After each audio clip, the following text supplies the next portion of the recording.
ግርግዳውን ስንቆፍር ይያሉ ነው ደረሶቹ አፈር ቤቱን ነካር አግኝተነው ነበር በጣም ነበር የሚያውድ ሽታ ነበር ያለው ይላሉ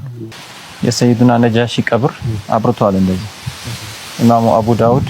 ሱነናቸው ላይ ዘግበውታል ከተቀበሩ በኋላ ዘማ አብርቷል ተብሏል ሁለተኛ እንግዲህ ያየነው እኛ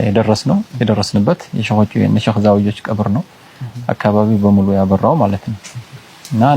አንድ ሁለት ሰው ያወራው ሳይሆን ሁሉ እዚህ የተሰበሰበ ሰው የሰው ብዛት ደግሞ ታዚያ ላይ የዑለማ ሞት የሰው ብዛት በነሸህ ዛውዮች ልክ የለም ነው የሚባለው በጣም ሰው ብዙ ነው ይሄ ጧራው አካባቢው ማልበቃ ብሎ ሜዳ ላይ ተወርዶ ነው የተሰገደው ሁላችንም አለን አሁን ትንሽ እንደው በዛ ይላል የሚባለው ከዛቸው ይበዛል የሚባለው የነሸህ ወደይ ነው ከዛውጭ የነሸህ ዛውዮችን የሚወዳደር የለም ያዘመመ መጣና ጠንከር እንዲል እስኪ ሰብሰብ አድርገን የሁለቱንም በተናጠል ስራ ተብሎ ይሄ ሲሰራ በዚህ በኩል አፈር ቤቱ በጣም ሰፊ ስለነበረ ትንሽ ግርግዳውን ስንቆፍር ይያሉ ነው ደረሶቹ አፈር ቤቱን ነካር አግኝተነው ነበር በጣም ነበር የሚያውድ ሽታ ነበር ያለው ይላሉ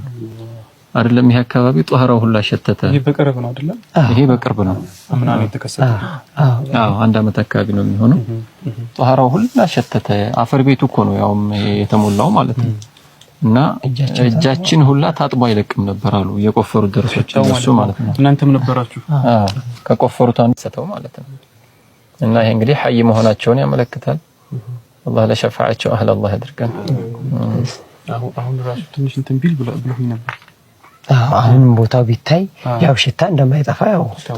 አይጠፋም አፈሩ ይቀሩ አፈር ዘገላ ጎንት ምትሉ በጣም ጥሩ ማዝ ያለው ነገር ነው ምንም የሚማርክ ነገር ነው አሁን ያው ያስፈራል እሱ በዛን ሰዓት ለቤት ስራ ተብሎ ነው ጉዳይ ስለነበር ያስፈራል እንጂ አሁንም እንደዚህ እጅህን ላካርገህ አፈሩን ከውስጥ ብትነካው እንደዛው ነው የሚጣፍጥ ሽታ ነው ያለው